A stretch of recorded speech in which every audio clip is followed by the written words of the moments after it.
Yep. It's the AEW All In post show here on the Ringside Report Network. Bryan Danielson is a new AEW World Champion. Start.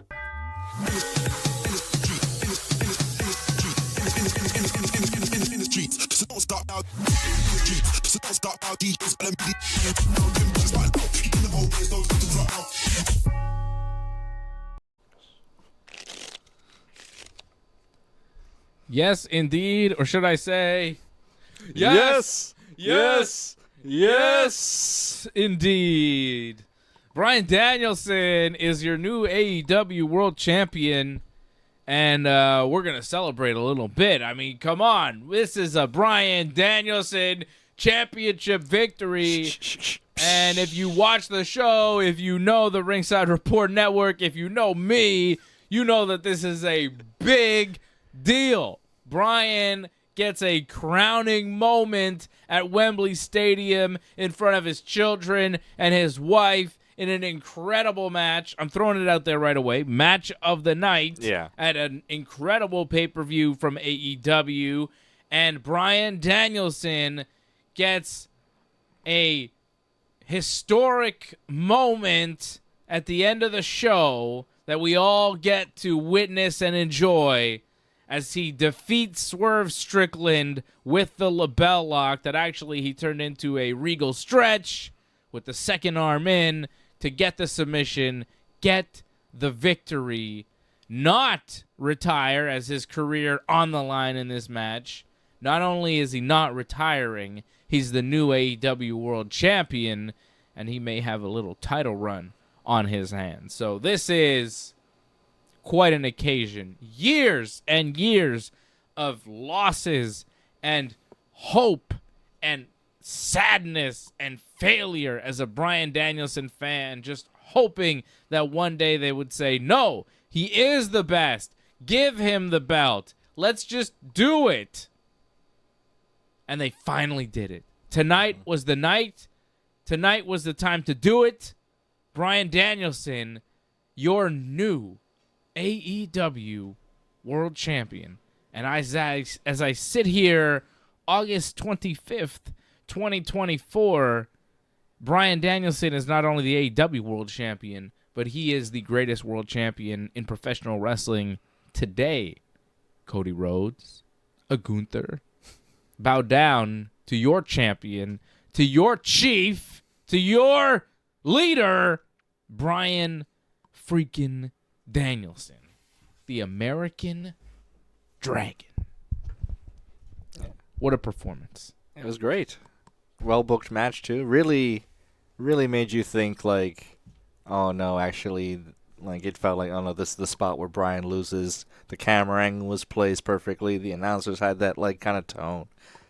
But they just kind of kept it going, and then Bryan won. And they kind of had a little interference there from Hangman to kind of bring it back. But that wasn't the finish of the match. I thought that was going to be the deciding factor was Hangman's interference, but it wasn't, and I enjoyed that. Yeah. But it also tied that in as well. Really well done match. Well deserved. A lot of heartbreak over the years. It's not just the heartbreak of AEW Bryan career, but it's also a bit of the WWE career. Yeah. Because while he had some triumphs, they were always kind of quickly met with like the pitfall that like he had injured himself or something and he had to like relinquish the belt. Yeah. So like all of that was built up. Even the highs was still built up along with the lows. Yeah. For this payoff. Really well done. Like WrestleMania 30 comes along and you think, here we go. He wins. It's all great. And then he's hurt and, you know. And that factors into the release tonight of Joy. Yeah, it does. Everything. Yeah. Everything that we have lived through and felt with Daniel Bryan and Bryan Danielson as a wrestler over the past 20 years culminated tonight in a just massive, beautiful victory. I was tearing up seeing him with his family in the ring celebrating. Yeah. It was an unbelievable moment. It was beautiful. And as a Bryan Danielson fan, payoffs like this are why I watch professional wrestling. Yeah. You know, the stuff like that. Long-form storyteller. Long. And, I mean, years and years we wait for something like this to happen for this guy, and we got it. So we gotta, like Bryan says, be in the moment. right? That's what he told us. He's going to be in the moment. He's going to live in the moment. He's going to really take it all in. We have to do the same. We have to take it all in. This is not just some pay-per-view. This is not just some match. This is not just some victory. This is years in the making. Over 50,000 at Wembley Stadium in London, England for AEW's biggest show of the year. Bryan Danielson, with his career on the line, wins in front of his family and becomes AEW World Champion. Gives a new meaning to the name, All In. Yeah. Different way of looking at it. This was everything. Such a long road to get here, and we're here. And it was very satisfying. Yeah. It was very satisfying. Well done, AEW. Well done, Bryan Danielson and Swerve Strickland. Swerve Strickland had another incredible performance. He will be AEW World Champion again. I guarantee it. He is one of the best wrestlers in the world today. He's just so good. His match tonight again showed that he can do everything. He can hang with anyone, and he can deliver classic performance after classic performance. Another great match from Swerve on an incredible title run. Swerve elevated his game as AEW World Champion. He's done a tremendous job, and he will continue to rise as a big money maker, as a top draw in professional wrestling. Swerve lost the belt tonight, but he didn't lose a damn thing. And, like, seeing him kind of, like, grabbing Bryan and holding him in front of, like, the family and the kids, not just it made me feel like echoes of, like, The Rock and Mankind when The Rock would do that, but also Swerve kind of reminded me of The Rock, too, of just this guy that just seems like this, like, impossible guy to beat, and just, like, and he's just, like, he's so mean and evil and, like... But so mean and evil that you kind of get it, and he's kind of cool because of it. Reminded me a lot of The Rock tonight. He's got some of that going. Yeah. He does have some of that going. And Hangman has a lot of Stone Cold in him. Yeah. They have their Stone Cold and The Rock right there with those two guys. Yeah. Those two guys are AEW Stone Cold and The Rock, and they could get there. They really could. Bryan coming out to the final countdown tonight, greeting his wife and children ringside. Swerve introduced by DJ Who Kid, which I thought was pretty cool. Who Kid, Swerve at one point had Bryan on his shoulders on the apron, and Bryan's foot kicked the ref, so Nana brought the ring bell to the apron, and then Swerve hit Bryan with a Death Valley driver right on the ring bell. Devastating move. And Prince Nana, another great performance in this match. He was going nuts ringside. He was getting involved. He was helping Swerve very quick with that bell when the ref's back was turned for a moment after getting kicked, ripping off his jacket when he was getting mad, and Hangman interfering. Like he threw it down. Yeah, he just threw it, just going nuts. Little moments. Yes. Little things. This match was so good, and Prince Nana was a big part of it too. Bryan, after the ring bell, came up bleeding, and he was bleeding quite a bit for the rest of the match. Swerve was kicking Bryan in his head as he was bloodied right in front of his kids and started yelling at Bryan's daughter saying, "You want your daddy home? I'm going to send him home." But he's like this close to the daughter yelling that. It was intense, and she was crying, and Brie had to comfort her. I mean, if it was an emotional roller coaster for wrestling fans, imagine what it was like for Bryan's kids watching that ringside, but they were happy in the end, right? Like, it was a story, and they were part of the audience, and they got to experience it, but for them, it's their dad, and it's a little more real, but in the end, they did get to see their dad win, and they seemed quite happy. When Bryan was winning, when Bryan was on offense, they were happy. When Bryan was getting beat up, they were a little, Yeah. Well, the daughter was concerned. The son seemed fine the whole way. Yeah, well, he's a bit younger. Yeah. And the kids would play into the match. Obviously, at one point, Bryan hit a top rope dragon suplex on Swerve. That was just crazy. That was a 2 count. A lot of really good false finishes. Swerve countered the cattle mutilation into a vertebraker right on Bryan's neck, and the doctors came in, and then Swerve kind of chased the doctors away. That's always part of Bryan's match. At one point, he gets dropped on his head, and then the doctors come in, and you think, uh-oh, is he paralyzed? Is but this then real? He keeps fighting. And then Swerve hit Bryan with the stomp thing and the kick, but Bryan kicked out. A lot of guys have fallen to that move, but Bryan kicks out. Bryan took a bunch of kicks to the body, and then he started standing up as he was taking the kicks. He was staring at his family and saying, "I'm sorry, I have to put you through this." And he was looking at him. He's like, "I love you so much." And he was getting kicked in the chest. And he's hulking up. And he was hulking up as he was telling his kids he loved them. Like, it was intense. It was intense. He's fighting with the power of It love. was emotional. And then he started slapping the shit out of Swerve, like pow, pow, pow, kicking him. I mean, hard strikes to Swerve. Hit him with the running knee, and then Swerve just kind of brushed it off and was like, yeah. You know, the Busaiku knee, the finishing move. Swerve brushed it off, and Brian's down on the mat looking up at him like, oh, shit. What am I going to do? I'm screwed here. How do I beat this guy? How do I take this guy out? And that's kind of what you were saying about Swerve just being this force, and you're like, what do I do? Got to do to kill him? Final boss energy. That he does have final boss energy. And then Swerve hit the big pressure, the big thing, bam, and he drops Brian, and you think, oh no, he hit him with the finish. Swerve no-sold, then he hit him with his finish. Yeah. This could be it. The camera was right. I think like you could hear like Excalibur sounding like deflated. Yeah, just like oh, you here thought, we go. and the crowd kind of was like, oh no, and I was like, oh no, are they gonna? But he kicked out at 2. After he like kicked out of the big pressure. Was crazy. So close, and it was such Great spot. Such a moment. And then Hangman showed up, and he starts attacking Prince Nana, and then security comes out, and they bring Hangman out, but Swerve is distracted the whole time, and then Brian hits a running knee, and you think, oh, it's over, but it's 1, 2, and Swerve kicks out. And then Brian was able to keep fighting, hit another knee in the back of the head of Swerve, put him in the label lock. Swerve was able to get his arm out, but Brian captured the arm, put him in the regal stretch, and made him tap. Bryan Danielson, new AEW World Champion. Match of the show. Couple of Regal tributes there. They did the Regal stretch. He also did like the teardrop suplex thing where like the guy's leg gets hooked. Yeah. The back suplex. That's a Regal move. Yeah. Fantastic. One of England's, favorite sons. Just a beautiful match. Match of the night. I like this pay-per-view. I thought it was pretty good. I don't know what everybody thought. I know it was long. It was a little long. The pre-show started at noon. The main card started at 1. This is like a 4-hour pay-per-view. It ended around 5 p.m., a little after 5, I guess, but not too much after 5. This is what I expected. I thought it would go till 5. 4-hour show. They had a lot of matches on this card. They've got a full stadium.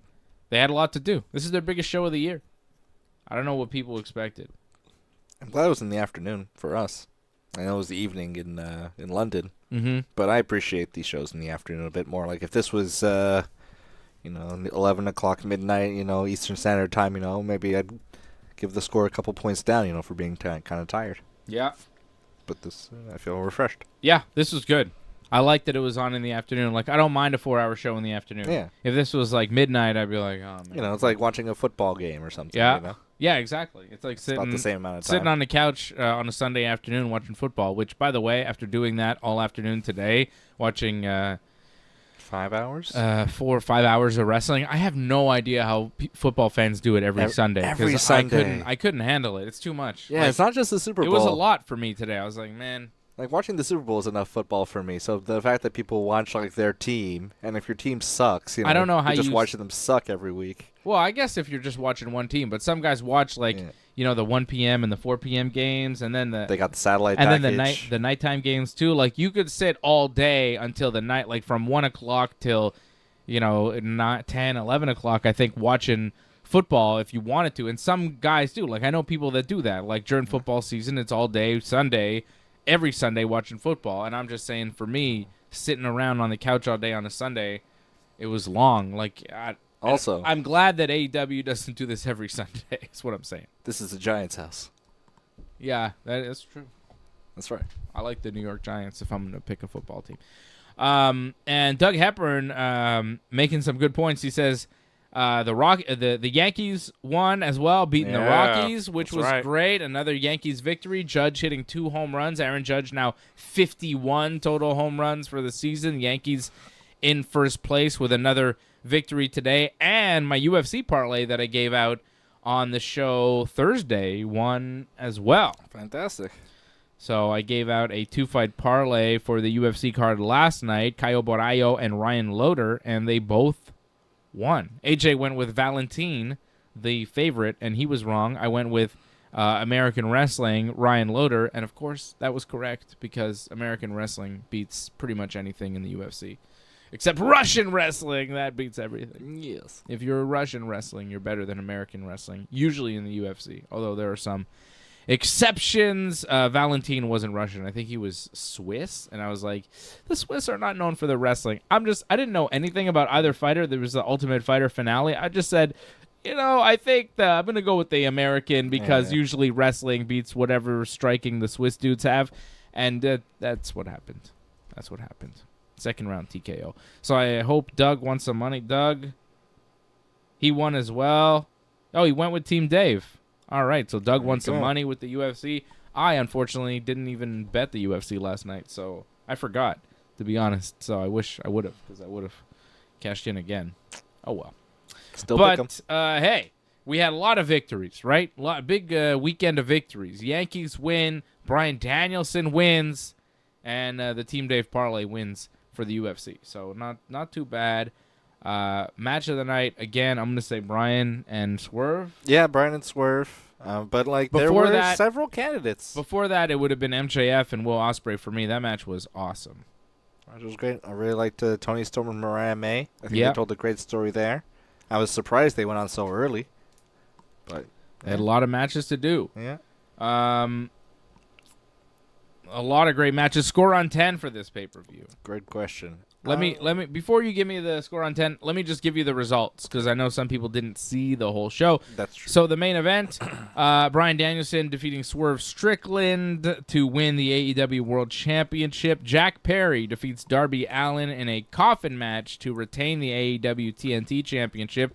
Mercedes Moné retaining the TBS title with a win over Britt Baker, the DMD. Will Ospreay defeats MJF to turn the AEW American Championship back to the International Championship, and Ospreay is now the new champion. Christian Cage, with a big surprise tonight, wins the Casino Gauntlet match for an AEW World title shot, defeating Orange Cassidy, Kazuchika Okada, Nigel McGuinness, who made his return out of retirement, Kyle O'Reilly, Zack Sabre Jr., Roderick Strong, Mark Briscoe, Hangman Adam Page, Jeff Jarrett, the AEW debut of Rick O'Shea, and Killswitch, a.k.a. the Luchasaurus, all in that Casino Gauntlet match. The Young Bucks defeated FTR and the Acclaimed in a three-way tag team match to retain the AEW World Tag titles.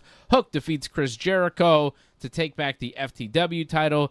Mariah May takes out Toni Storm to become the new AEW Women's World Champion. The Blackpool Combat Club become the new AEW Trios Champions in a four-way London ladder match.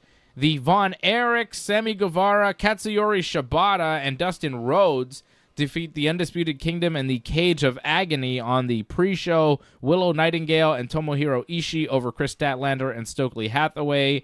And in a 16-man tag match, Tom Billington, Kip Sabian, Rocky Romero, Kyle Fletcher, Leo Rush, Action Andretti, and Top Flight defeated Jay Lethal, Satnam Singh, Anthony Ogogo, Arya Davari, Private Party, and The Dark Order via pinfall. Oh, Jobber Bowl. It was a big-time super jobber match, 8-on-8, 16-man tag. So that was AEW's All In. Your score on 10 for this thing, giving you a chance to give it some thought. I will give this, I was thinking as you were writing on the card, I'm going to give this an 8. I enjoyed a lot of the matches top down. I also enjoyed a lot of the little touches they put in for All In. I loved the Young Bucks coming out in Sgt. Pepper's Lonely Hearts Club Band attire. Very, very good, very appropriate. Cool entrance. Also, Orange Cassidy doing the Mr. Bean intro. Very good. I did not see that coming. Me it neither. looked like they filmed it on the same street that Mr. Bean, like the same little cobblestone street. Yeah. I thought that was terrific. It made me want to watch some Bean. It was a very fun tribute to Mr. Bean that Orange Cassidy did in his entrance. So it was like I like Mercedes Moné coming out in that carriage like the Queen of England. Yeah, with the dogs. That was cool. And Yeah. the Beefeater guys. Yeah. So a lot of the little touches, in AEW isn't always, great on production value. Sometimes like they're just like running behind or they're airing video packages without sound. So it was nice to see them step up their game for such a big event. And I enjoyed the matches pretty much top down. So yeah, I'm gonna give this an 8. 8 on 10. I thought that this was a really good show. I thought Will Ospreay and MJF killed it. I thought Bryan and Swerve killed it. I think I would give this normally an 8, but I'm going to give it an 8.5 because Bryan Danielson became the world champion. Yeah.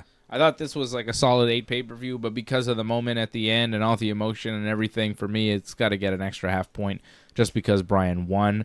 So this is an 8.5 on 10 pay-per-view for me, which is pretty high. I thought this was a very good pay-per-view from AEW, top to bottom. Nothing was bad. Everything was good, and some of these matches were excellent. Some of these matches were bordering on match of the night. Patrick Deneau says Mariah May match was solid. Ospreay was great, and the main event was fantastic with lots of cool surprises. It gets 8.5 on 10 for me. Entertaining till the end. There you go. I'm scoring it the exact same as Patrick. Doug Hepburn agreeing 100% with Patrick Deneau, saying everything you said, Patrick, was what I thought. 8.5. I also really enjoyed the Tony Mariah match. Yeah, that was a great match. Tony Storm, Mariah May. 8.5 on 10 for me. 8.5 on 10 for Doug and Patrick. Shout out to Patrick Deneau supporting over at membership.ringsidereport.net. Membership.ringsidereport.net. Scan that QR code and support the channel. QR code you see on the screen right now. And, of course, everybody supporting over at join.ringsidereport.net as well. The YouTube members like Leor. Shout out to Leor. Leor says, you can tune into the pay-per-view a few hours late like I did. Only saw the last 4 matches, and they were excellent. The rest of the card was lettuce. I don't know what that means. I'm only sad I missed Tony Mariah, but that seemed predictable. What does lettuce mean? Was that a typo, or is that intentional? Something the kids are saying. I don't know. Maybe the kids are calling other things lettuce, like kind of filler lettuce. Yeah, maybe. Something bland. I never heard that before, but I like it. So we had some really good matches on this card. Really good ending. Really good main event. We mentioned Will Ospreay and MJF. I thought that match was fantastic. Ospreay going off the apron at one point. MJF ducking, and then Ospreay going full force into a cameraman and knocking the cameraman unconscious was pretty cool, which allowed MJF to distract the referee and hit Ospreay with the title belt, but only a 2 count. Ospreay kicked out. The ref got bumped as well in this match. MJF went for the Tiger Driver. Then Ospreay countered, went for his own Tiger Driver. But MJF then hit a low blow on Ospreay, pulled out the brass knuckles from his tights, but Daniel Garcia showing up, wanting revenge from what MJF did to him weeks ago. He dropped MJF. Ospreay then hit the Tiger Driver for the win. So Ospreay unretiring the move. Bryan Danielson telling him to do so on Dynamite this past Wednesday. So Ospreay, the move that hurt Danielson that he said he would never do again, he pulled out to beat MJF and become the new AEW American Champion, but he refused the belt after the match, and Christopher Daniels came out and gave him the new AEW International Championship. A really good match, a really good moment for Ospreay and for MJF, quite frankly. I think Ospreay and MJF have a great future together. They have got great chemistry. We talk about Swerve and Hangman being the potential, Rock and Austin of AEW. I don't know what you would call MJF and Ospreay, but they're like another rivalry. Kind of trajectory. It's another rivalry like that. It's almost like a Flair and Steamboat of AEW. It's like AEW has a Flair and Steamboat and a Rock and Austin at the same time. I like that. MJF being a Flair. He's Flairish. He's very Flair. He's got a lot of Ric Flair traits, and Ospreay is that like consummate worker babyface like Ricky Steamboat, But I think, dare I say, maybe a bit better than Steamboat because I think, maybe in the ring you could compare them for their eras. They did different things, but as far as promo and character, Like, Yeah. Steamboat was over and everything, but Ospreay's got a lot of fire and is talking. Steamboat was over because like the Karate Kid was a popular movie at the time too, a bit. Yeah, I mean the gimmick kind of rode that the wave. gimmick helped. There was a lot that helped. I mean, Yeah. I don't want to take anything away No, from but Steamboat. but I think you can compare Ospreay. those two, you know, and if you could have a wrestling company with Prime Ricky Steamboat, Prime Ric Flair, and Prime Stone Cold and Prime Rock all at the same time, I think you're doing pretty well. And I think AEW has a similar situation on their hands. They have some incredible talent right now, and we saw it all on display tonight. Swerve, Hangman, Ospreay, MJF, those 4 guys. it's a core 4. Yeah. But then you add Darby and Jack Perry, and, you know, Bryan Danielson's there too, and, you know, there's a lot of talent in AEW right now. The Bucks. A lot of young talent too. You know, the young talent is really what I'm impressed with. And Ospreay, MJF, 2 of the best young wrestlers in the game today. Incredible match. Excuse me. Mercedes Moné, another great young wrestler. She beats Britt Baker. Britt Baker does not win. It is a big victory.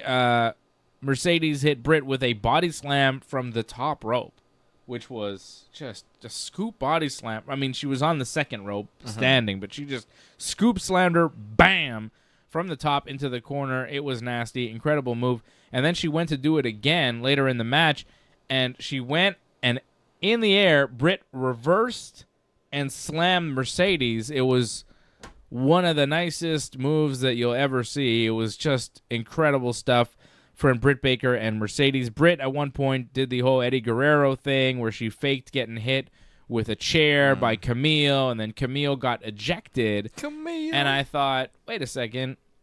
If a referee thinks you hit, like somebody that's not in the match hits Britt Baker with a chair, all they do is get ejected. They don't get disqualified. Yeah. Like, so how come Mercedes didn't get disqualified there? But I think it takes a lot to get disqualified in AEW, because there were a few things tonight where you go, what What exactly? are the rules again? Didn't the referee see that? Like the Young Bucks triple threat match? Yeah. They were making tags, and then there was like outside interference, and it didn't seem to matter. I don't understand what the Chair rules shot. were. Chair shots, all sorts of stuff going on. But then at some points during the match, they were all in their corners just making tags to get in and out. And you're like, what? And the ref's going 1, 2. Yeah, like trying to get them out of the ring. Yeah. Like, well, so people outside the match can interfere.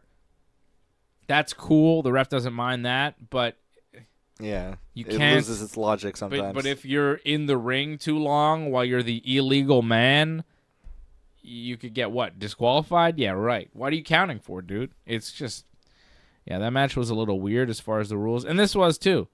The fact that Camille, you know, the ref thought Camille hit her with a chair, It didn't and then end the match. the match didn't end, was kind of like, okay. That wouldn't have worked in Britt Baker's favor either, because then she wouldn't have received the title. So maybe that's why they didn't do they just ejected Camille still.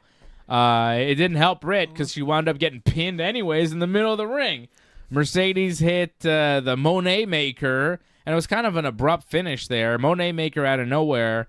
1, 2, 3. Mercedes Monet beats Britt Baker. The match was pretty good, but the finish was not the best. So I would like to see a finish once of like, you know, Britt did a scheme to get Camille ejected, but then like it inadvertently got disqualified and the match ends, and like Britt's just like, oh damn, I messed up. yeah, like, you know, like she was just thinking too fast in the moment and she didn't realize the consequence. You know, like, Yeah. it's not a bad finish. Well, to I've do seen once that. in a while. I've seen that happen a lot. Like, but, they get too angry and they start hitting the guy in the corner, Now, kind of thing. if you really want to break it down, what Britt did was absolutely stupid. Yeah. Because if she is fighting for a championship, she knows that if she wins by disqualification, she doesn't win the belt. Yeah. So her pretending to get hit by a chair is a big risk, because the referee could say, well, you're disqualified, Mercedes Monet. Your manager just hit Britt with a chair. This match is over. Mercedes loses, but unfortunately for Britt, she doesn't lose the belt. So what Britt did was a bit risky. Yeah. You know what I mean? Like, if you really want to get into it and break it down, it's like, well, wait a second. If I was in a title match for real, and I knew that if my opponent got disqualified, I would win the match but not win the belt, and I want to win the belt, I would not pretend to do something that would get my opponent disqualified. Yeah. But that's what Britt did in the match. Didn't make a lot of sense. Yeah, and I've seen that happen in WWE before, too, where it's like a title match and the person does the same thing, where they're like, oh, they hit me with a thing. And it's like, okay, but play this out. Yeah. Do you want to win the belt or not? Because if you do, maybe you should shut up and keep wrestling. You know what I'm saying? Yeah. It's like if in soccer, when you took a dive, your opponent could get disqualified. You'd win the match, but you wouldn't advance in the tournament. You both get kind of, like say in the World Cup, right? You take a dive, it's a risk. You could force a red card, or if it is a red card, double disqualification or something. You wouldn't take that risk, is what I'm saying. Yeah. It's not worth the goddamn risk. Anyways, so Mercedes beat Britt. Big win for Mercedes. Yeah, good beat for her pretty clean. The match was pretty good. Jack Perry, Darby Allin was chaos. Just 10 minutes of pure chaos. Darby had thumbtacks glued to his face and was using his face as a weapon. Jack Perry took a bump in real glass, Crimea River. Yeah, fans popped for that. Yeah, fans loved it. Perry smacked Darby with his own belt, then tied his feet together, which, all right. But he had already taped Darby's hands together. It's just the belt around the feet was kind of like, really? He can't break out of that? But it was to throw Darby off the side of the stage about 10 feet through a couple tables. It was devastating. That's pretty crazy. Darby was beat up, beat to shit, was put in a body bag, dumped into the coffin. He sat up like The Undertaker, but then Perry just kind of kicked him in the head, spat on him, closed the lid, and the match was over. Kind of an anticlimactic finish. Yeah, I figured Jungle Boy was going to win, but it was just kind of like, It's just the way it happened. Yeah. I thought Darby was going to win. I thought they would just, the Young Bucks would come, they would do dastardly things, and then Sting would come and help Darby, and Darby would win. Well, that did happen. That did happen, but it happened after the match. So the Young Bucks and Jungle Boy, they start pouring gasoline all over the coffin.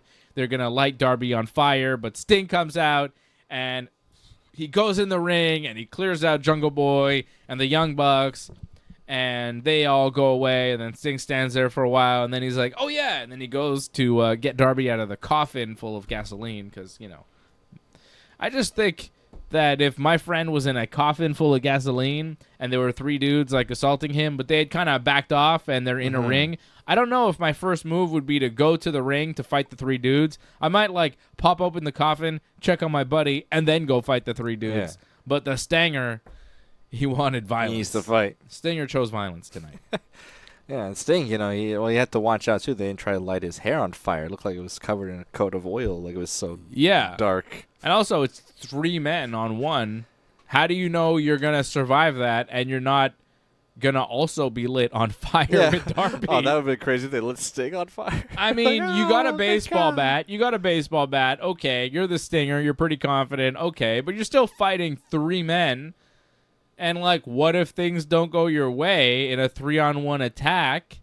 What if Okada comes out and he helps, and then all of a sudden, you and Darby are burned alive at All In? What happens then, Sting?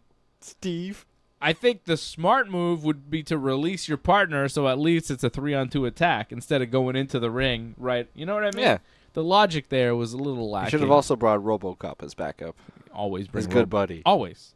But just when Sting runs to the ring, and he goes into the ring, and he just bypasses Darby. Doesn't even look at him. Who's in a gasoline-soaked coffin. He's just like, yeah, it'll be cool. I'm going to go beat up these guys. I'll check on him. Yeah, and his hands are still tied. Yeah, he's bound. The belt around his ankles. He's bound and, drenched in gasoline. Is he drowning in the gasoline? Is he dead? Is he, whatever. We'll find out later. Let me beat up the Young Bucks and Jungle Boy. Does my face paint look cool? What the hell? It was cool, though, because the fans love Sting, and it was cool to see Sting again after his retirement. We haven't seen him since, and he had to come help Darby at this big event. I guess Sting will show up at big moments and help Darby when he's in trouble, but won't ever wrestle again, which is fine. I thought it was a fine use of Sting. Yeah, it was good to see him. You know what was not a fine use was bringing out Martha Hart on the pre-show. I don't think you saw this because you missed the pre-show. Tony Khan and Martha Hart came out. Okay. And Tony Khan said, welcome to All In! Hey guys! is. It was very cringy. His like big like attempt. He's trying to be Vince. Yeah, but it's terrible. Oh God. And then he introduced Martha Hart, who was just there to say, "I came all the way here from Canada," and then they start booing Canada. For God's sakes. So they started booing, and then she's like, "Wait." And then she's like, we're neighbors with the United States. And they're like, boo, boo, boo. And she's like, wait. But we're also very proud to be in the British Commonwealth. And I was like, okay, turn it around. And then they're like, yeah, okay, Martha. Why? But it's just like, they're like, she's like, Canada. They're like, boo. She's like, I came all the way here from Canada. They're like, boo. It's like, neighbors with the States. Boo. British Commonwealth people. They're like, okay, yeah, all right. And then she's like, I'm just here to wish everybody wrestling in world title matches good luck, and especially the winners of the Owen Hart Foundation Owen Hart Tournament Cup winners. I was like, what? And then she's like, they fought so hard to get here. Didn't mention their names. Like, I don't know if she knew. And thank you and good luck. And then that was it. And then she went backstage. I was like, they took her. They flew her all the way to England for this. What the hell was that? They should have made her at least say something like, my old brother-in-law, the British Bulldog, something. Bulldog. Owen loved wrestling here. Yeah, like something, Nothing. Yeah. I want to wish the Owen Hart Foundation Cup Tournament Winner Cup Owen Hart winners good luck in the Bret Hart Memorial Trophy winner. Oh, no. What happened? I was like, wait a second, what? Hey, wait a second, Martha. It's kind of crazy that in the same week, the WWE did a better job of like showing Owen Hart in like Europe and like it was pretty cool. And AEW Berlin. Kind of botched it. Wow. He sent his wife, his widow, there to be booed. Yeah, Martha Hart got booed in London today. I mean, come on. And Triple H gets to be like, hey, Owen, yo, we loved him. Also, if you're a wrestling fan that bought a ticket for All In and booed Martha Hart, fucking shame on you. Yeah, like come on. Come on, and, like, man. Canada like, just because. I'm making jokes because the situation was ridiculous that they put her in, but like I wouldn't boo the lady. Yeah. You'd show respect. It's Owen's widow. Yeah, I mean, god damn, pal. Brits, I couldn't believe they were booing Martha Hart tonight, and just the promo too was really weird. Like, yeah, hey, I want to wish everybody good luck in all the title matches, and especially the Owen Hart Cup Foundation Winner Cup winners. Owen Hart. Fandango there. Oh, Fandango there. He's quite a dancer. Okay. Oh. I came all the way from Calgary. Poor Martha. Do you idiots know where Calgary is? Boo. Hey, fuck you. Fuck you, buddy. Yeah. I'm not your buddy, guy. Oh, man. Fucking tremendous, man. Oh, that was a great moment. Yeah, you should have seen that. I should have seen that. That was might good. Make it to Botchamania. Oh, it should, because it was fucking horrible. Tony Khan, man, he just can't. Hey, everybody! I'm Tony Khan! Welcome to the show! Here's Martha Hart! Yeah, isn't this great? Tony, what are you touching her there for? What? I just have to make sure she's real. I didn't know I was doing that! Are these my hands? Holy shit! I'm on whatever the Bulldog was on. I was hanging out with Shane McMahon. I was with Hawk and Animal last night. Tony Khan's like, guys, I'm fooked. I was with Hawk, Road Warrior Hawk partying last night. Tony, Road Warrior Hawk's been dead for years. Who the fuck Not was that last guy? night. Who was that guy? I gotta sign him. Yeah, it was amazing. His face was all painted. Those were tattoos, Tony. Oh, yeah. He was on meth. That's awesome. Oh, you seem jacked. Only jacked compared to you, Tony. Yeah. Oh, I signed up for like $2 million a year. Oh, my dad's gonna be so mad. Yeah. Oh shit. I'm not gonna go to any Jaguars Just games this every year. time he comes out, you go, "What the hell are you doing, dude? Welcome to Wembley Stadium." I still think about when we went to AEW and he just would pop up at like every commercial, but like, wasn't that great, guys? Collision taping. He came back. He came out like 5 times. Hey guys. It's me again. And at the first time you see Tony Khan, you're like, "Oh, cool. This is cool." This is like a real like show. Like, and then And then by the time it's like the third or fourth time he comes out, you go, dude, stop coming out. Like, what do you want? You know, you go, what do you want, little guy? Like, you know what I mean? You kind of go, all right, buddy, we're here. We bought tickets. Away. You don't have to sell yourself anymore. Like, we don't want to be your friend. Like, go away now. Yeah. It was weird. It had that energy of like this guy who wants to be your friend. You know what I mean? Like, he wore out his welcome. Who's like trying really hard to be your friend, but you're kind of not feeling it because he's weird. And then he just keeps coming by. And then by the third time he comes by, you're just like, hey, man, no offense, but get the fuck out of here. You know what I'm saying? Yeah. It was that energy with Tony Khan. It was like, hey, cool to see you. Second time, you're like, oh, you're kind of weird. Third time, you're like, you're still coming This around. guy again. Fourth time, you're like, okay, stay backstage. Like, what the fuck, man? I also remember that he made like an appearance just when he first came out. It was like unannounced. Like the announcer was just like talking. Remember, like the announcer was Yeah, like, and then he just hey showed up. guys, did you guys like see the show earlier? That's weird. Like, you know, she was like making small. Yes. And she just went like, hey, look who's over there. It's Tony Khan. And we're like, what? Oh, hey, there he is. He was just like, hey. Yeah, he just wandered out. It was so strange. Justin Roberts was like doing talking to the crowd, doing like crowd work, and then Tony Khan just wandered out. I think that Justin Roberts was doing crowd work because they were killing time because they were changing between. I think their ROH production was just a mess and they didn't know who was wrestling. Do you remember that show? Oh, and they were calling from someone backstage. There were so few people in the Bell Center for that goddamn Collision taping that you could hear people yelling for other people backstage to come to the front. Yeah, there was. To work their match because they were doing like a million Ring of Honor matches. Yeah. And Tony Khan just came out to fill time, just wandering out in between matches. Pop. Hey guys, do you guys want to see a pay-per-view here? And people were like, yeah, that'd be better than this, Tony Khan. This is bad. Well, hope you come back for Dynamite tonight. We still have lots of tickets left. And we're like, we fucking know. Yeah. There's a reason. You're not making anybody want to go tomorrow after all of this. Like, it felt like a chore to be. We left before the show ended. It was like the last. I mean, still. The last match was like. It was a chore. It was a chore to sit through that. Yeah, thing. like there was crazy. some stuff in the after Collision ROH stuff that was like, oh, that's kind of interesting. But most of it. But the last match was like a random tag team match. That guy, it's like a masked man. He's got a stupid name. Didn't they have like Gravity? I think Gravity was like in the last match. And it was just like, okay, that's it. That's enough. It was like midnight. It was like, that's enough. Yeah, it's weird. It's a weird company sometimes. But goddamn, they put it together tonight, Yeah, right? I know, right? It's just like every now and then they could just pull it off. Yeah, sometimes they're awkward, but once in a while they get their shit together. You know? Like every good drug addict. You know?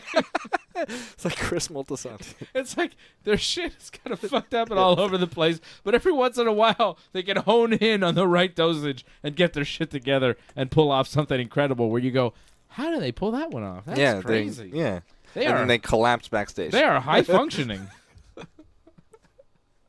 I'm not saying that anybody at AEW is a drug addict. I'm just saying that their company sometimes acts like one. So we had other matches on this show. Christian Cage somehow wins the Casino Gauntlet match. Christian was already in a match on this pay-per-view, losing the AEW World Trios Championship to Pac and Claudio Castagnoli and Wheeler Utah. Christian's team of Killswitch and Nick Wayne lost. Also, the Juice Robinson, Austin Gunn, Colton Gunn team, and Malachi Black, Brody King, and Buddy Matthews. It was a fatal four-way London ladder match that was pretty incredible. Christian hit a spear off the ladder. That was nuts. The match was good, and, Pac and the boys won in the end. But the major story, I think, was Christian coming out as a surprise entrant in that Casino Battle Royal and winning with the help of the Luchasaurus, who Christian had kind of berated and looked like he was maybe, Luchasaurus kind of turned his back on him. Luchasaurus comes out, looks like he's going to attack Christian. Instead, choke slams, I think it was Kyle O'Reilly, then drags Christian's body on top of Kyle O'Reilly. 1, 2, 3. Christian wins the Casino Gauntlet Battle Royal. Casino Gauntlet. Yeah. Not the Casino Battle Royal, right? Yeah, it's a different thing. Different thing. This was the Casino Gauntlet. It had Orange Cassidy doing the Mr. Bean entrance. It had Okada. It had Nigel McGuinness coming out of retirement to wrestle in his home country, and he's been talking so much trash about Bryan Danielson. Him and Bryan have to wrestle. It's going to be nuts when they do. Yeah. Maybe All Out, honestly. I think Christian's going to wrestle Bryan at All Out next week, though. Because just won the title shot. It makes sense. Christian Bryan, too. It's a good match. Yeah. I'm down for that. Nigel McGuinness was in there. Kyle O'Reilly, Zack Sabre Jr., Mark Briscoe, Hangman Page. Hangman powerbombed Jeff Jarrett onto a pile of guys. Hangman even goozled Karen Jarrett. Yeah, that was crazy. Which was kind of nuts. Karen got on the apron trying to stop Hangman from hitting the buckshot lariat. And then Hangman grabbed her by the throat. Ricochet came out, which was pretty cool. Jeff Jarrett did get revenge, though, on Hangman. He hit him with a guitar.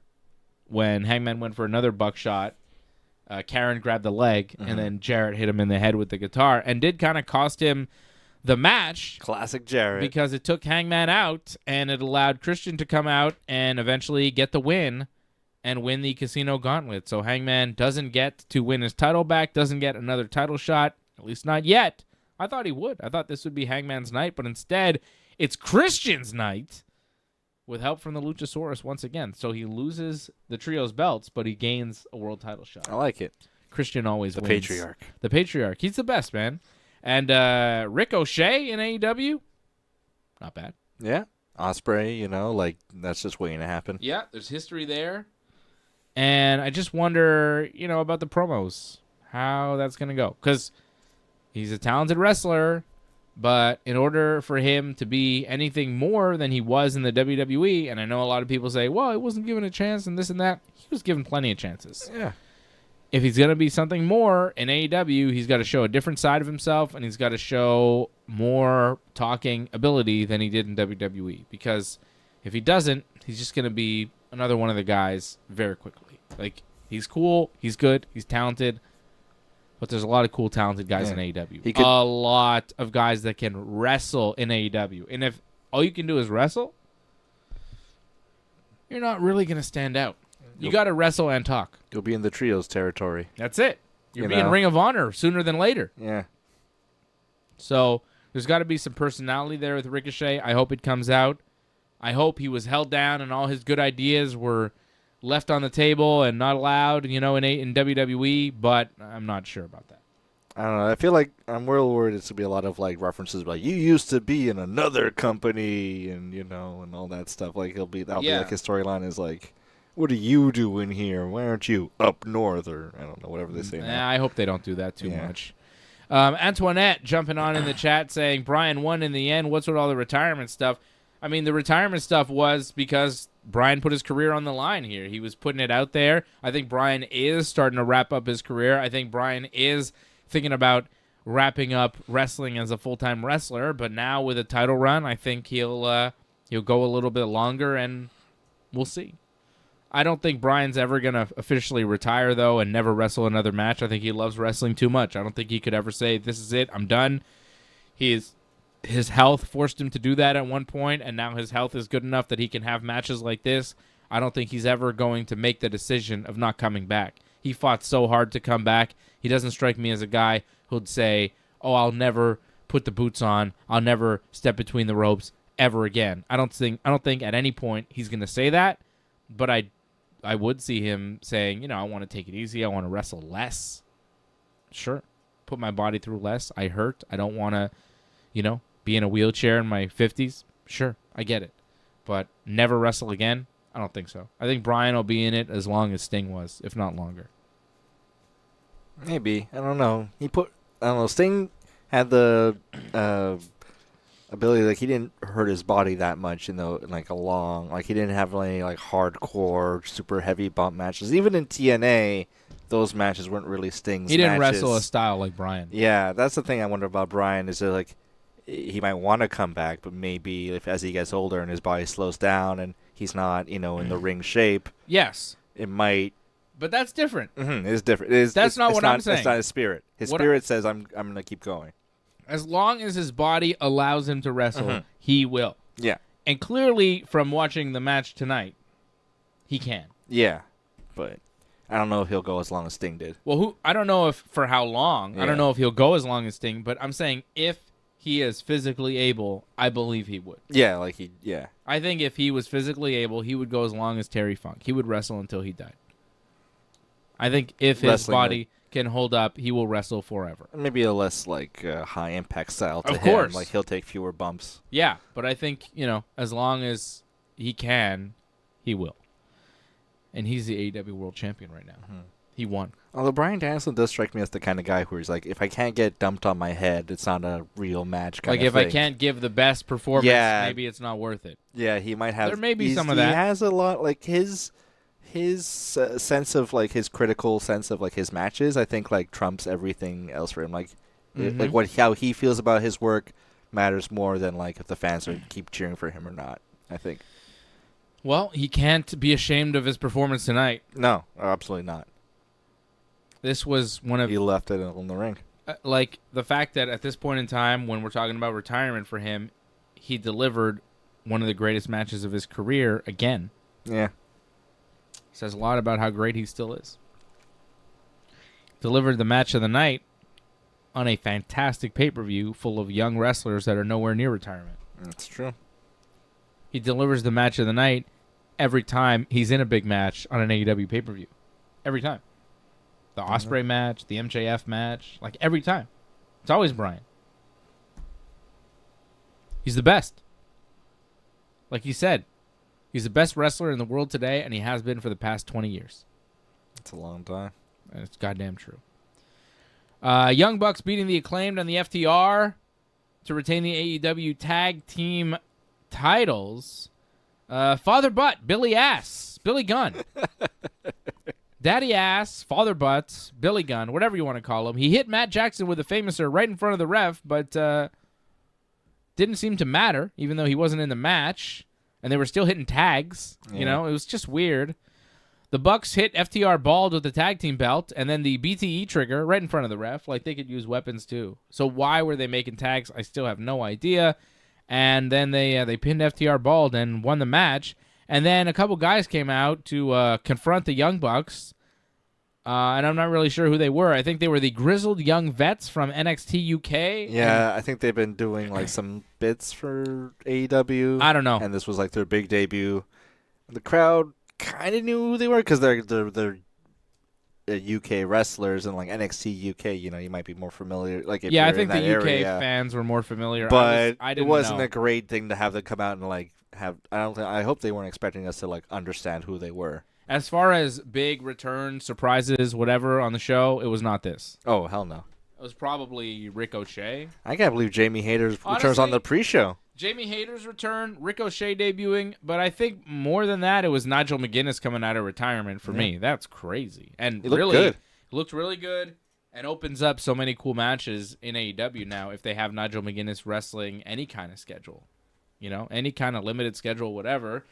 You never know what you could do with Nigel McGuinness. So I think that is that's a good sign, and that was a big surprise. I didn't see that one coming. I also thought Jericho might retain the FTW title, but he didn't. Fozzy and Jericho sang the song to the ring. They used all kinds of weapons in this match: garbage cans, a cricket bat, kendo sticks. Jericho broke a pool cue accidentally on Big Cass, and then Big Cass then fell off the apron, went through a table. Pretty cool bump there.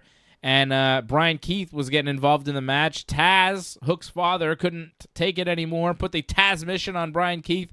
Hook then put the Taz mission on Chris Jericho and forced the submission for Hook to regain the FTW title. Big family night tonight, right? Hook and Taz, father and son. The Brian Danielsons. Danielson's. The Danielsons closing Daddy the show. Ass. How about Brie Bella? It was good to see her. It was great to see Brie Bella. Back in a first appearance. Back in a wrestling ring. I Her believe. first appearance in AEW. And they called her Brie Danielson on the show. Yeah. Which, a match? Just saying. Wasn't she thinking about... I mean... I know Nikki was also thinking about getting back in ring shape. Get in there. But Get in there. Well, Nikki had like a pretty rough injury with her neck and all that. But, I thought Brie also there was something like keeping her potentially. If they could, they should. And Tony Khan should make an attempt because, I know a lot of wrestling fans don't really love the Bellas, but let me tell you, the Bellas are some of the biggest stars to ever come out of pro wrestling. They are mainstream stars, and people will tune in to see them. So like make like a program. I mean, they've branched out into reality shows and podcasts and stuff. Like they're out there. Mhm. Nikki is co-host. Nikki and somebody else. Nikki Bella, right, Yeah. is co-hosting this Netflix eat-off between Joey Chestnut and Kobayashi. They're doing like she's like a Ryan Seacrest thing. Like she'll just be a fill-in. Like you need me to be like, hey guys, welcome to this. But like, you know what I mean? You know, that's a job. But that's kind of a cool That's mainstream. spot. That's mainstream. But that's mainstream. Like when they're looking for a host to host the Netflix live eat-off between Kobayashi and Joey Chestnut. I don't know what they're going to be eating. I'm assuming hot dogs, but maybe something else. Yeah, maybe they're eating a variety of foods. I'm not sure, but I'm interested. Hot wings would be cool. I'm going to watch it, and Nikki Bella is going to be hosting it. So that's what I'm saying. Like, Nikki Bella, you know, not many wrestlers get gigs like that. Yeah. They're not called upon to do that kind of stuff. Who gets called upon to do that kind of stuff? The Rock, Hulk Hogan, maybe CM Punk if he's lucky, wrestling, but not really. John Cena hosted like John a game Cena. show. Yeah, but that's what I'm saying. Chris Jericho did like a game show. Yeah, but I think Nikki is maybe even at a higher she's level. bigger than mainstream. Jericho. Yeah, definitely bigger than Jericho. That's what I'm saying. The Bella Twins are a major brand, so bringing them into AEW would be beneficial for AEW, whether wrestling nerds like it or not. I'm sorry, but it's a fact. And I'm a big fan. I love Nikki Bella. I love Brie Bella. And I loved seeing Brie ringside. Because, you know, you have a guy's wife ringside with the kids for a big match. The wife doesn't always know how to sell it. Yeah. Right? But Brie, being in the business, being a WWE Hall of Famer, she's perfect in that moment. Like, she's perfect in that role. She knows exactly what to do and what to say and how not to, you know. Yeah, to be concerned. To take it serious. But she was also looking out for the kids. You know, she wasn't, like, you know, too invested. Like, she was, like, making sure the kids were comfortable. Yeah, that's it. it. She blocked the kids' eyes at one point. I was watching Brie because they put her on camera a lot, and she was doing a great job in that. Like, she had the right facial expression, the right tone the whole time, and it was like, yep, there's a pro. She's a pro. She was selling. Yeah, sometimes they'd show like Mama Rose and she'd be kind of like smiling. Yeah. But that's it. Because you've seen it so many times where they use the family ringside and they're like trying to be serious, but you can see they're kind of like they're having a good time. Because they're having a good time and they're getting involved. And like, and it's the fun. Rock's yelling at me. Isn't that cute? It's fun. Yeah. He was so nice backstage. But when Swerve is there and she's like, fuck you, Swerve. Yeah. You know, like she's dead serious and taking it serious and in the moment because she's a wrestler. She knows how to do it. And I'm sure they had like a thing backstage where Swerve is like talking to the kids and like, hey, how's it going? You know, we're just pretending. I don't know if they would do that before because the kids wouldn't necessarily know how to sell it. Yeah. If they know that it's all fun, when Swerve is yelling at them, they might laugh. Maybe. I think you do it after. If I'm Swerve and if I'm Brian, I wouldn't have Swerve around the kids until after the match, so it's all fine. And even then, the kids might be scared of Swerve after what he did to Daddy. I forget what happened with Mick Foley if they told the kids that The Rock was going to... I mean, The Rock was never really around. The Rock wasn't there. He wasn't there for Mick right after the match. And he wasn't there before either, telling the kids, like, it'll all be fine, like, we're all cool. We're going to have fun. There was nothing like that. There was nothing like that. Because the kids can't sell it on their own. I know. They can't. They don't have the capacity. So, I mean... Some of them do, you know, but those people become future WWE superstars, like Dominic Mysterio. Yeah. Only Dominic could sell it. Dominic was fantastic at selling as a kid, and we see why. He is a brilliant wrestling performer today. Filthy Dominic Mysterio, the leader of the Judgment Day, I think. I don't know. Top heel on Raw? I think it might be Liv Morgan. I'm not sure. Mariah May, fantastic. Toni Storm, a bloody mess. Mariah May, a bloody mess, beating Toni Storm. Mariah May slapped her own mother ringside, and the mother didn't sell it that well. Like, it was weird the way the mother sold it. And that's kind of what I'm saying. Like, it was a little weird. Couple good false finishes in this one. Solid match between Mariah and Toni, culminating a very long story between these two. Mariah May, the new AEW Women's Champion, first time for her. Well-deserved. She's been great. Her whole AEW run has been fantastic, and I look forward to what she does next. I did hear somewhere that she's promising some sort of nude celebration Oh my goodness. I don't know what that means, but I'm gonna tune into Dynamite and find out. Is Adam Copeland gonna be involved? I don't know. I don't know. But I saw some sort of quote where she's like, "There's gonna be a lot of nudity in my celebration," and I was like, "What does that mean?" A lot of pushing the envelope. There's a lot of pushing the envelope. Both these characters, there's a lot of like. Yes, Tony and Mariah, very a lot of sexual innuendos. Vivaciousness. A lot of. I mean, they did a 3-lady kiss at one point in the ring. Like, yeah, there's a lot going on.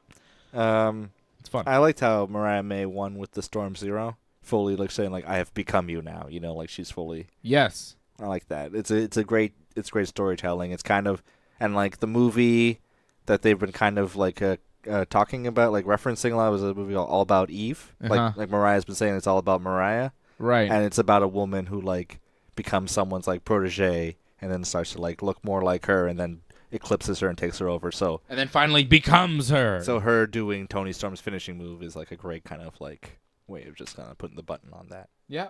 Great storytelling through and through. It was fantastic. Then they both are and just Tony great. kind of laughing at the end, or maybe not. Like a guy said, like, "Oh, is she laughing?" And like you were like, "I don't know." And then like Excalibur was like, "Is she laughing?" Yeah, they couldn't quite tell what she was doing. She was kind of like, but it was almost like she was like in pain. It was. She lost her mind, I guess. Maybe it's kind of well, the whole thing started with her looking like she lost her mind. Maybe it's the next iteration of this character.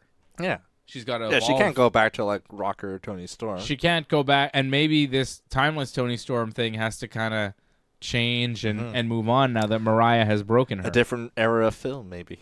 Something else with Toni Storm. I don't know what they're gonna do, but I really like Toni Storm and Mariah May. I thought they had a great match, and I just love watching them on TV. I think that they're just great wrestling characters. Both of them. They've really Toni Storm especially, but Mariah May, like. I like what I've seen so far, and I know that there's more. Like Tony's been great, and Tony has done this whole thing, and Mariah's kind of been on the coattails of it. But I think that she's got what it takes to kind of run on her own and do some really 100%. Some pretty incredible things. Yeah. It's not like there's like a talent disparity there. Her and Britt Baker could be real money. Yeah, Mina Shirakawa comes back. Could do something there. Yeah, you have that Mina as Mariah's second, as her backup. Yeah. You could do some stuff there. So there's a lot of wrestlers you can do it. I like it. A lot of programs. On the pre-show, we saw Saraya and her friends cutting a promo in the ring for some reason. It wasn't quite clear, and then it became clear because Jamie Hayter came out, attacked everyone. She attacked that Australian lady. She was on QTV. I don't know what her name is. She attacked her and a couple other people, and then she attacked Saraya. She even attacked Soraya's mom. Oh. Soraya's mom was there, and she got smacked by Jamie Hayter. Jamie Hayter coming back with new hair and a new look. She looked quite different. She's been gone with injury for over a year. I think it now. Was like May of last year. And something like that. And I saw somebody in the chat saying that they wasted Hayter's return on the pre-show. I saw that comment. Ryan Katz saying they wasted the Jamie Hayter return on the pre-show instead of helping Britt Baker. I mean, they couldn't have her help Britt Baker because Baker was losing, and that was the plan. But I thought having her return on the pre-show was a bit of a misstep, and you could have saved it for Dynamite.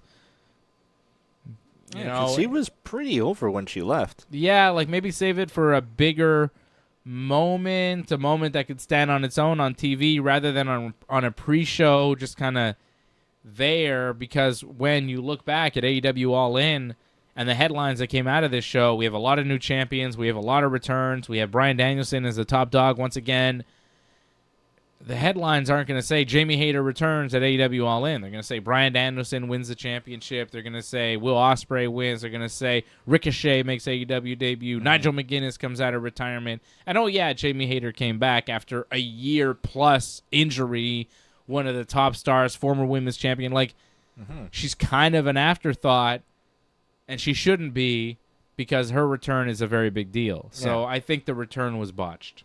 Yeah, like if Charlotte Flair was coming back, to like a WWE, she wouldn't show up on the pre-show, just kind of do like a little run-in. Do a run-in and an attack. She'd have like a SmackDown like segment dedicated to her Yeah, and she would come in a moment where it's like, oh, who's going to come out? And it's like, oh, it's Charlotte, oh my God. But this moment, there was a promo, they were talking, and then all of a sudden Jamie Hayter came out, and you're like, What? She has a problem with them, I guess? I guess they took her out way back when, but like... Did they? I can't remember. Well, that's it. And they didn't refresh us on any of that. No. They didn't kind of hype us to the fact that this was going to happen. Maybe they will, because I think we're going to do Saraya versus Jamie Hayter coming up.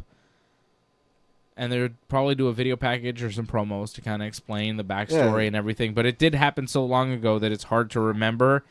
And, on the pre-show, just in that spot, I thought it was a disservice to Jamie Hayter because she was very over when she left. And to have her come back in this kind of nothing deal was unfortunate. Is it possible that, like, when Jamie Hayter left, like, Mariah was still affiliated with, like, Tony Storm and Ruby Riott? Was that, like, still, like, their group? Possibly. So, like, it's kind of weird. Like, oh, yeah, Jamie Hayter's back when Tony Storm took her out when she was not this gimmick. And, like, it's just, like, too much stuff has passed that they can't go back to it. Or yeah, let me see when Jamie Hayter... It also kind of made us forget about her. You know, they haven't mentioned her or anything like that. Video package showing her surgery and return to the ring, working out in the gym. She lost the title to Tony Storm. Okay. Back at AEW's Double or Nothing last May 2023. Yeah. Okay, so it was Tony Storm. Over a year. She lost to Tony Storm. Was it timeless? I don't know if she was timeless yet. I think she was just kind of starting up. Yeah, because then she dropped the belt like right after. And then Tony Storm was with Saraya and Ruby Soho. So that's why. It was still that going on. Yeah. So much time has passed. The Outcasts. Yeah. Right? That was still a thing when Jamie Hayter lost the belt in 3 minutes because she was hurt.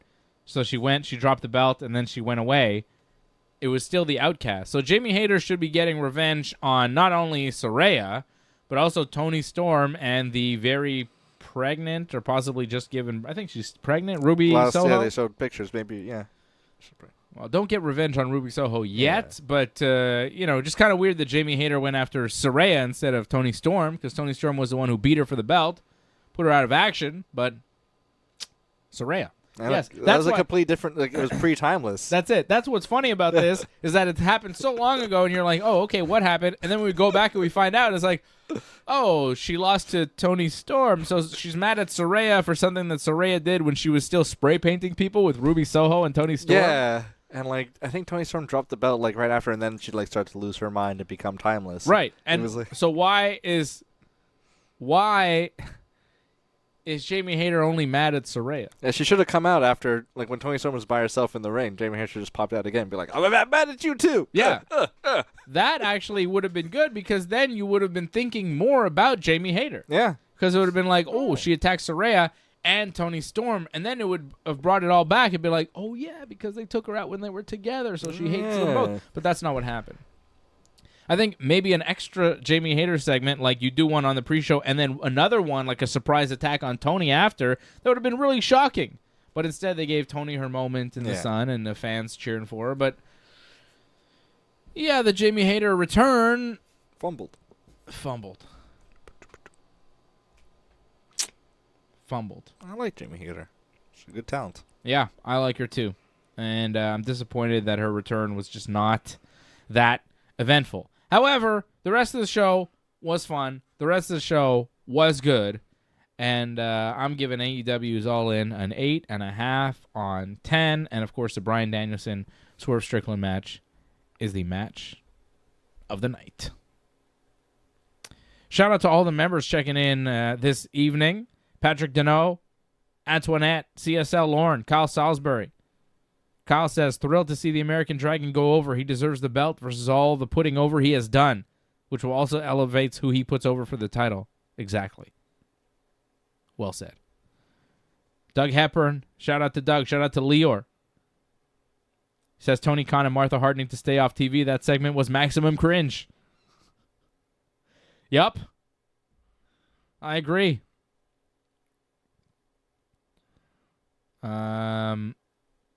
Angelo Contagonis in the chat. CSL Lorne. All the members. Thank you for supporting the Ringside Report Network. Leor says 9 of 10 for the last 4 matches. Yeah, the last 4 matches pretty damn good. And if that's all you saw, then you saw some pretty excellent matches. The last 4, Will Ospreay over MJF, Mercedes Moné over Britt Baker, Jack Perry over Darby Allin, and Bryan Danielson over Swerve. It's a hell of a way. That was the best part of the show. That was the best chunk, right? The last 2 hours of the show. best chunk of AEW All In. Fantastic pay-per-view, great show, and Bryan Danielson is the AEW World Champion, so that is exactly how life should be. Yankees victory, Bryan Danielson as a world champion. How are the Orioles doing? Not in a victorious sense, but What do you mean? like, are they winning? Are they losing? Like, if they're losing, then that's an extra. All is right with the I'm world. going to check. Ball game over. Yankees win. 7 o'clock start against the the Astros. Sunday night game. Yankees Yeah. win. Well, go Astros. Hard to cheer for the Astros. I know, right? But, enemy of my enemy is my friend. For now. Yeah, I know, because Astros are top in the AL West. Yeah, they're if- October bound. If we meet them in the playoffs, Oh no! I mean, I'm not as scared of them as I have been in previous years. But they are still a little scary. Their pitching is not as good as it was. They got a lot of injuries. I'm not so worried about the Astros. Like that Christian Javier, I think, is like out for the season. He was like killing the Yankees the last couple of years. Christian Javier. And Florida has won the Little League World Series Oh, Florida! Let's go. over Chinese Taipei in extra innings on a bunt. On a bunt, small ball. They won in extras. Oh, Congratulations to the Lake Mary, Florida team representing USA, beating Chinese Taipei to win the Little League World Series just a few minutes ago. Great competition. I like that it's like televised and like paid attention to, because Yeah. I always loved the Little League World Series. They really play their hearts out, Yeah. and like it's there's some real amazing performances there. Yeah, some fun baseball, some good some future stars sometimes. Yeah, really good players. Nice to watch the kids just playing the game. It takes me back to my youth playing Little League Baseball and playing in those tournaments. And, I always wanted my team to make the Little League World Series, but we weren't good enough, brother. We couldn't win the provincials, let alone the nationals. If we won the nationals, we would have gone to the World Series, Yeah, which but, would have been sweet. We were only 2 tournaments away. But those tournaments were usually won by Valleyfield and then some team from Ontario or BC or Valleyfield. Did Valleyfield make the World Series? I believe Valleyfield has been to the Little League World Series at least Brossard? once. Yeah. Brossard is not the Greenfield powerhouse. Park. If you play in Quebec baseball, if you've ever played Quebec baseball, you should probably know that Valleyfield is the powerhouse. They're ridiculous. I remember those kids were like big. They're still good. I was talking to a kid who's like 19, 20 years old, who's playing competitive baseball now, much younger than me. And he said, yeah, Valleyfield is still, Yeah, like in they're the league still and the everything. shit. Like, Yeah, whatever. It didn't matter what level we played them at. If you're playing inner-city baseball and you go up against Valleyfield, it's a tough game every time. What man. is it about Valleyfield? Is it like, I don't know. They got a good system. They got good coaching. They got good players. Maybe everybody in Valleyfield, they're heavy on baseball more than hockey or something. You know what I mean? That's all it Who takes. knows? That's all it takes is a culture of baseball. funding. And these farm boys are built big, man. Big hands. I remember playing these Valleyfield kids when I was like 11 years old, and you would see these kids. They were like 6'2" with a full beard, and you go, "How is this 12. kid? How is this kid the same age as me?" Like it didn't make sense. You know what I mean? You see some of these kids, and you go, "What?" But it's just farm stuff. It's different. It's different. They drink that, all that milk. Yeah, NDG, we never really had much of a shot against Valleyfield when we went out there. Especially when we went out there to play, it was kind of like, oh, shit, this sucks. Yeah, I remember you were it was like, rough. I don't want to go. the drive. No, I wanted to go. Yeah, but like, I we're going wanted to get to our go, asses kicked. and I wanted to try. I always wanted to play them, Yeah. but I just, we all kind of knew what we were in for. It was like, but if we could play them close, Yeah. Did you ever beat them? No. No. No. You beat Brossard? Yeah. Oh, yeah. I remember Brossard was tough. Brossard was good, but we could beat Brossard. We could beat Brossard. I think we could beat Terrebonne and Mascouche and all the other teams. Oh, Mascouche, Eric Gagne territory. Verdun we always beat. Verdun was mad easy. Verdun sucked. Once in a while, they had a Sun Youth team that they would throw out. They were awful. We would smash them. They were terrible. But the Verdun team was always bad compared to NDG. We just crushed them. And then we would compete with the other teams. But Valleyfield was just a notch above. Yeah. Oh, well. That's baseball, Susan. That's Little League Baseball, brother. And junior baseball and senior baseball and big league baseball. When we were playing all the levels that I played, that was,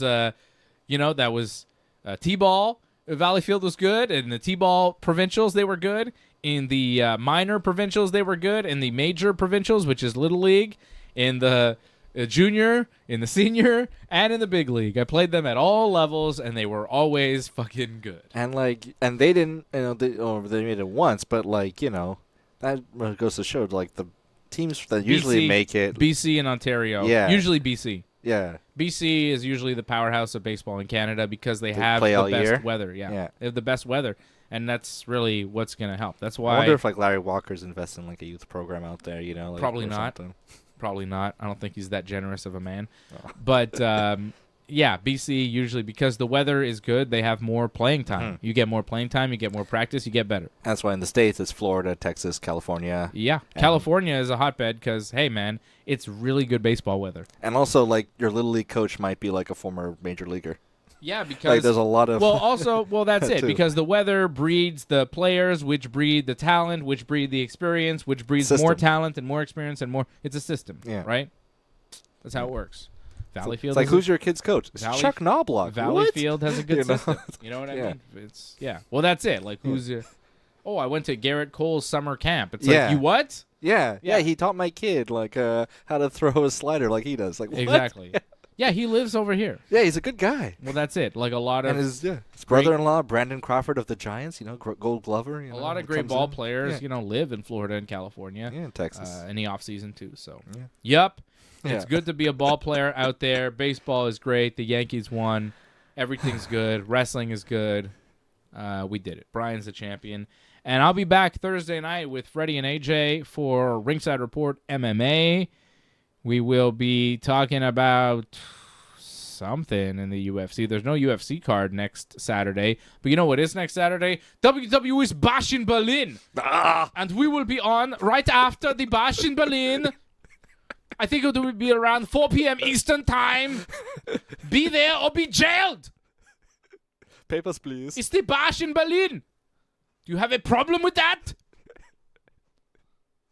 Gunther will reign supreme at the Bash in Berlin next Thursday. No, Saturday. But on Friday, we will preview it with Johnny North. On SmackDown.